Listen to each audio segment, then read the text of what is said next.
If you're struggling with information overload when it comes to menopausal nutrition, then stick around because I'm going to share with you my top 9 foods that I eat daily for a natural and mostly symptom-free menopause.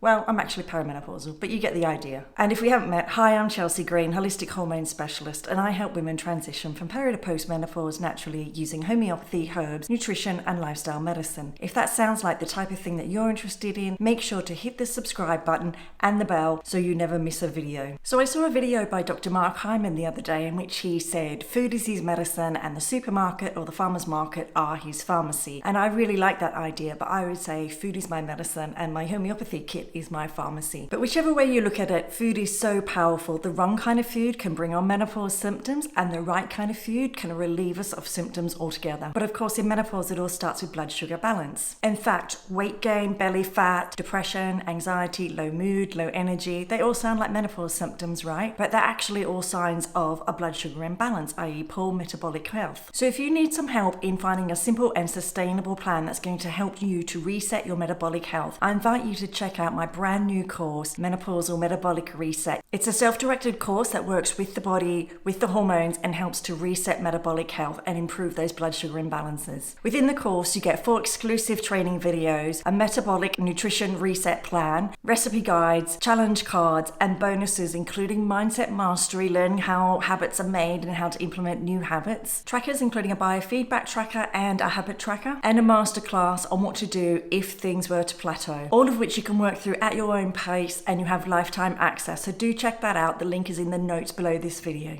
Okay, so let's dive in. The 9 foods that I eat daily for a natural and mostly symptom-free perimenopause. Food number 1 is eggs. Eggs are possibly the most nutrient-dense food on the planet. They are rich in protein, rich in fat, rich in lots of vitamins and minerals, including iron, vitamin D, and all the B vitamins, which are highly important for hormonal balance. Being so rich in protein, they are the perfect breakfast food. When we eat protein at breakfast, it sets us up for blood sugar balance throughout the rest of the day. In fact, research has found not only does eating eggs at breakfast help with blood sugar balance, but it also lowers our hunger hormone ghrelin. The research found that those that ate eggs at breakfast consumed 400 calories less over the next 24 hours compared to those that had a grain-based breakfast. I typically eat eggs at breakfast with some sort of vegetable scramble, and when I'm cooking, I'm always thinking, how can I make this better? And this leads me to food number 2, turmeric. I always add turmeric to my eggs. So in addition to blood sugar balancing, we want to be thinking about reducing inflammation in the body, and turmeric is the best anti-inflammatory food that we have. So if you have any kind of pain in the body, period pain, joint pains,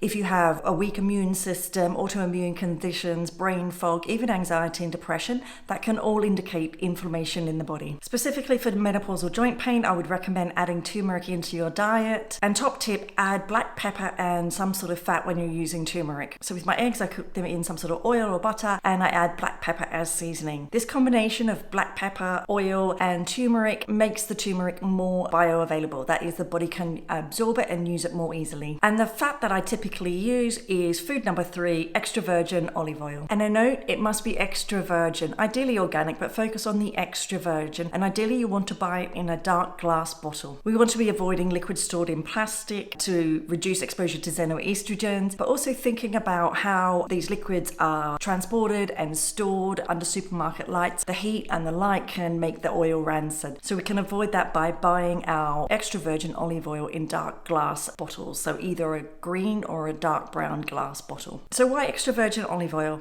Our sex hormones, they're made from cholesterol, so we need healthy fats for hormone production. For menopausal hair, skin, nails, joint pains, dryness, we need healthy fats. Extra virgin olive oil also helps to prevent brain fog, and it helps to boost testosterone levels, so thinking about energy and vigor and libido. And if we think about menopause and chronic diseases, particularly heart health and brain health, things like Alzheimer's, dementia, cardiovascular disease, extra virgin olive oil is preventative for those kinds of diseases. Okay, food number 4 is broccoli. Broccoli feeds the microbiome, helps with gut health, liver detoxification pathways, bowel health. It contains DIM, which is really important in terms of estrogen metabolization, and it's incredibly rich in sulforaphane, which helps with liver detoxification and estrogen detoxification. It's high in fiber, so it helps with blood sugar balance, but it's also incredibly rich in calcium and vitamin C. So calcium we want for our bones, and vitamin C we need for healthy adrenals. Our adrenals are now making our sex hormone, so we want nice healthy adrenals, and that's the role of vitamin C. Number 5 is pomegranate, also rich in vitamin C. It's a phytoestrogen, so it helps to balance out estrogen levels. And in fact, our pomegranate supplement was tested in a double-blind, randomized, placebo-controlled trial and found to reduce menopause symptoms and improve quality of life. Pomegranates are rich in antioxidants, cardiovascular protective, also rich in nitric oxide, which helps with libido health as well as heart health, and it has skin healing properties. They are also a polyphenol, and polyphenols are plant-based compounds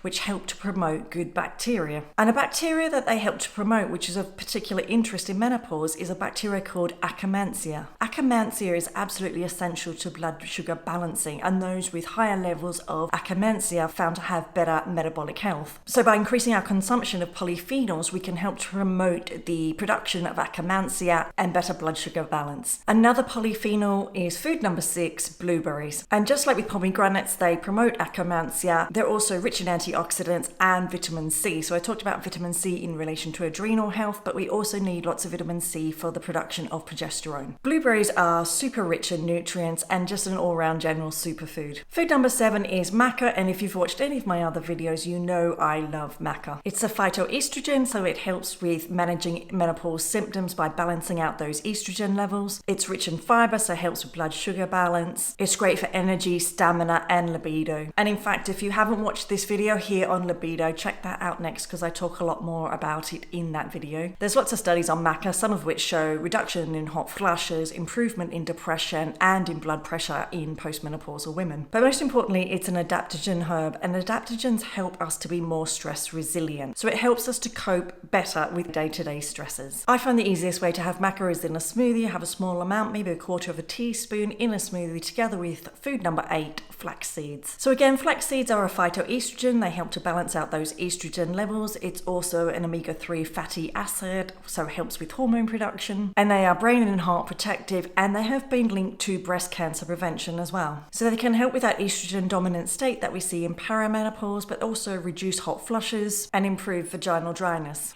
Okay, food number 9 might be a little bit controversial for some, but it is animal-based protein. I'm all for eating more plant-based meals, and I do think that most people would benefit from eating more vegetables, but for hormones we do need animal-based proteins. Proteins break down as amino acids. We need 20 amino acids, 11 of which are made in the body, and the other 9 are called essential amino acids. We must get those from foods. Animal proteins come as complete proteins, that is, they have all the amino acids in them, whereas plant-based proteins, they have to be combined to make a complete protein. Proteins are essential to all cell and tissue function, and many hormones, including the thyroid hormones, are made from amino acids. Eating proteins helps to balance out our hunger hormones, and protein-rich foods like chicken and turkey help with production of our sleep hormone melatonin. Animal proteins also help with blood sugar balance, liver detoxification, the building of muscle mass, and the production of neurotransmitters. So whether it's fish, seafood, turkey, chicken, beef, lamb, or eggs, every single day I eat a source of animal protein. Ideally I buy from ethical farmers, grass-fed and organic. So there we have it, the 9 foods that I eat every single day for a natural and mostly symptom-free perimenopause. But of course, it's not just these foods. I also focus on blood sugar balancing, I focus on reducing my stress levels, I lift weights, and I take homeopathic remedies. And I'm a huge fan of keeping things really simple and sustainable. So if you're looking for some help at making a simple and sustainable plan for your peri to postmenopausal experience, do watch this video here on menopausal nutrition and grab my menopausal metabolic reset that I mentioned, the DIY course. You can find the link in the notes below.